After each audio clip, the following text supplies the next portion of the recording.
No World Cup for Italy once again. We just lost against Bosnia. This is the first time ever where a former World Cup winner misses 3 straight World Cups. In 2018, we weren't there. In 2022, we were not there. And now in 2026, our access is denied by Bosnia. Here it was Macedonia, and here it was against Sweden. It's getting worse and worse. No other former world champion has ever suffered this fate. History is made, and for all the wrong reasons. Italy started off quite well, right? We scored a beautiful goal with Keane in the first 15 minutes, and then Bastoni got sent off. So first we had this very, very bad kick by Donnarumma, which was very flat, almost didn't get farther than the half line, which happened many times yesterday. I was super astonished by what was going on with his goal kicks. However, like, he played a great game. He was very good on the line itself. And yeah, Bastoni made this dumb mistake, really stupid mistake, where he got the red card. And for me, as a Juve fan, Bastoni really destroyed my whole season. So it's a shame, yeah. In the first game, he already had a yellow card, and now this was really a stupid decision to make the foul there, because the chance was that Donnarumma would save it, and I think Italy would have been better off if it was 1-1, but you play with 11 men, because we were already struggling with 11 men. I knew after the red card that now this is going to be all out war, right? In the 60th minute, Bosnia played with 4 freaking strikers, and Italy was just waiting and hoping that we don't get a goal, and in most cases this does not turn out great. Yeah, Italy went from a contest to a survival mission. 50 plus minutes, a man down against a fired up Bosnia side. In the end, with the extra time, it was almost 90 minutes in which we were playing with 10 men. Scary also, Bosnia didn't just win, they dominated us. They had 30 shots, they had 11 shots on target, they had much more possession. And I know that the red card obviously plays into that. But even without the red card, like, Bosnia was playing really, really well. They had those great wingers, and they played their long balls to those wingers and always skipped the middle part of the pitch. It was amazingly done, very well executed by them. So it's deserved. Even before the red card, they played really well. The penalties were just a punchline. Here you see the X goals of Bosnia, here the ones of Italy. Again, the red card obviously played into that, but Italy was outplayed on every metric, even before the red card, and obviously also before the penalty spot where we failed once again. We have one great notice. Apparently we have a striker. Maybe in 2 years at the European Championship, or in 4 years, he can actually show that in some knockout stage. However, Keane scored 6 straight games. So this is amazing. This is an historic streak, only the 4th Azzurri player to ever achieve that. He was our lone warrior up there. Obviously, after the red card, much harder. He had the possibility to score the 2-0. Oh my God, how life would have been different. How my summer would have been different if he would have scored that goal.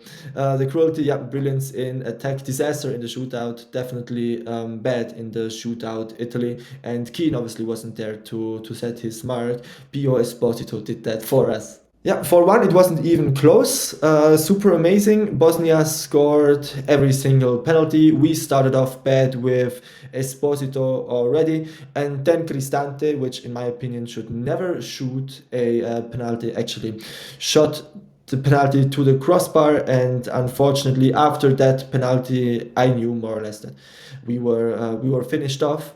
I dreamed of the penalty shootout this night. So I had a dream that I stopped watching after Cristante's penalty, and Italy actually won the shootout, so that they missed the other ones and Italy actually made them. But then I woke up and realized that this was just a dream.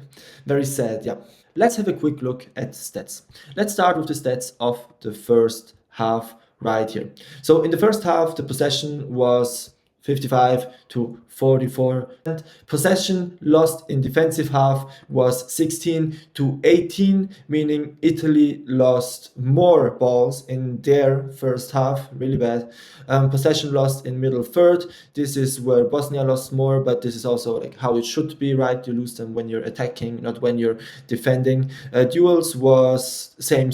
So this is all right. I think in general how Italy played, like they really wanted to win. They really wanted to come into the playoffs. It was much better than it was against Sweden, for example, in 20. Still, we didn't make it, so it's a disgrace. But at least they really tried. Success rate, all right. Aerial duels, 20 to 20. Bosnia was really good in those aerial duels. However, Bosnia had more successful dribbles. Italy a little bit more fouls won, especially in the second half. We just made the typical Italian thing, right? Once someone touched the player, they just laid down, which, I understand, but it was like a bad image for Italy in general. I think the way that they try to gain time, but it's also a thing in soccer, and if you win, no one ever complains about that, so it's fine. Now, in the second half, let's quickly have a look at that. Things changed a lot, 76%.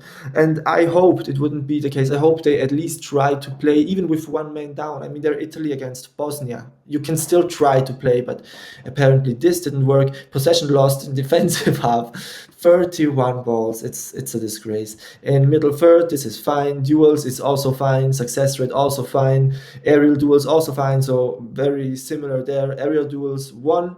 Yeah, Bosnia dominated us there. Successful dribbles as well. Fouls won. Here you see Italy started laying down. And yeah, lying down, I think it's properly said. However, yeah, this is what it is. And now we also have, like, in the full game, in the end, Bosnia had more possession, won the same amount of duels, but just played better in general. They had more X goals as well. So yeah, in the end, they won fairly. However, there are some things I don't like. Two things in general. First, the goal that Bosnia scored, I feel like touched Dzeko's arm. Maybe I'm just, because I am Italian and I wanted Italian to win very bad, and I just tried to see it. But I think the ball touched Dzeko's arm. Truly, I believe that. I think it's a wrong decision allowing that goal. And the second thing is not giving the red card to this other guy. It was in the 110th minute, and Italy didn't concede a goal afterwards. But I cannot understand how this is possible. I think the red card for Bastoni was the right decision. I think the yellow card for Muaremovic was the wrong decision. Let's quickly go through the players and how they played, in my opinion. So let's start with Bosnia. Actually, their goalie made a big mistake on the 1-0 of Italy. A great goal by Keane, but not something where Italy had, like, they played it out nicely. Barella played a great pass after the mistake of Vasil, probably, and Keane scored a great goal. Muaremovic is freaking strong, so good. Mimic did a good game. Katic as well. Like, the center backs played good games. Kolasinac is a good player. Demirovic, Dzeko, and Bayrak played great games as well. Like, Bosnia played amazingly well. I was super surprised with them. Alajbegovic was so good. Oh my god, this guy is amazing. Tabakovic, all of them which entered, they played amazingly. You really saw that they wanted this World Cup a lot, just as Italy wanted it as well. Now, Donnarumma, great game in my opinion. What I did not understand was, like, the kicks he did. They didn't get very far. He slipped sometimes, so slipping, you cannot do nothing about that. But, well, he didn't get far. It was strange to see. Calafiori, very good. I think he's an amazing player. Really like to see him. Bastoni didn't play bad in the first half, but this mistake probably cost us the World Cup. So I really, just at the moment, I know he's a good player. I truly dislike him as a Juve fan. I really do not like him at the moment, but what are you going to do? I know he's a great player anyway. Mancini actually played a good game. Not the biggest fan of him, but played quite a good game. Politano was more of a right back than a winger and was really struggling at right back, in my opinion. So, yeah, had a hard game to play and didn't play it very well. Di Marco, I thought, was really bad. Defensively, I thought he was really bad. And the one chance he had on his strong left foot to actually score a goal in, I don't know, 75th, 80th minute, what it was, he shot so bad. He's only good for Inter, and he's amazingly good for Inter, but for Italy, it's bad every time. Also, the last European Championship, so bad. I wanted to see him subbed out much earlier. Would have probably subbed on Cambiaso, but Spinazzola made a good game when he entered there. Things were already lost before. Tonali, absolutely amazing, great player. Now, those two changes, and I know it's always easy to say from the outside what you should do and so on, but I did not understand those. If Gattuso has seen the games from Locatelli where Juve were one man down, he was really the guy that until the 90th minute was there and was fighting all game. I wouldn't have subbed him out at all. Maybe it's just because I'm Juventino, but he's a world-class player. Wouldn't have subbed him out. And the same with Barella. I don't think you can sub out Barella for Fratesi right there. But yeah, who am I to judge? I just think those two were mistakes. I think they should have been there. And also for the penalty shootout, I think those two players should have been there. Then Retegui, I understand the change. Gatti actually did a great game, so very, very well done. And Keane played amazingly well. Also, he should have scored the second one, or if he would have scored the second one, probably they would have made some kind of statue for him. But Esposito, while he was in, did good as well. In the end, he missed the penalty. Sad stuff. And Palestra, who entered, made a great game. I really, really like this player. I hope Juve will buy him in the future. Let's have a quick look at what is written in the Italian giornali. So, Italy out of the World Cup, third apocalypse. After the shock, we do now have to restart from the young ones. Of course, I think it makes sense to restart from young people, like what else are you going to do? But people like Locatelli or Barella, for example, or Donnarumma are still good enough to play the European Championship in 2 years and probably even the World Cup in 4 if we make it there. But probably the president of the Federazione del Calcio and so on will need to change just so you can keep the fans happy somehow, because there must be things change. Now, third time in a row not qualifying is just super sad and a big no-go for a country like Italy. You just heard my player ratings. Here are the ones from Tuttosport. Let's go through them. So we have Donnarumma at 7, did a good game. Mancini at 6. In my opinion, he did alright. He had a hard game as well. Bastoni at 4, really, really bad. So this was, a bad game. Calafiori, 5.5. In my opinion, did a good game. Like, what else should he have done back there? Politano, 4.5. Didn't like it at all. Palestra, 7.5. Very, very well done. Much more duels won. Palestra, I mean. Barella, 6.5. Also a good game, nice assist. Fratesi, 5.5. Didn't actually do much. Would have probably let Barella in there. Locatelli, 6.5. Did a solid game as well. Nothing very special, but a solid game was important there in the middle. Cristante, 5.5. In my opinion, I just don't like the guy. It's for me, he's not technical enough, but who am I to judge? Di Marco, 5.5. Yeah, this is probably too high for me. Didn't like it at all. Spinazzola, 6, much better than Di Marco in my opinion. Keane, 6.5, had this one chance where he missed, but other than that, quite good. Esposito gets a 5. Entered good in the game, but in the end didn't score that penalty, which was hard. Retegui had some good actions, but also just didn't suffice. Gatti, very, very good game. Hard to defend against. Dzeko and Tabakovic and how they are called.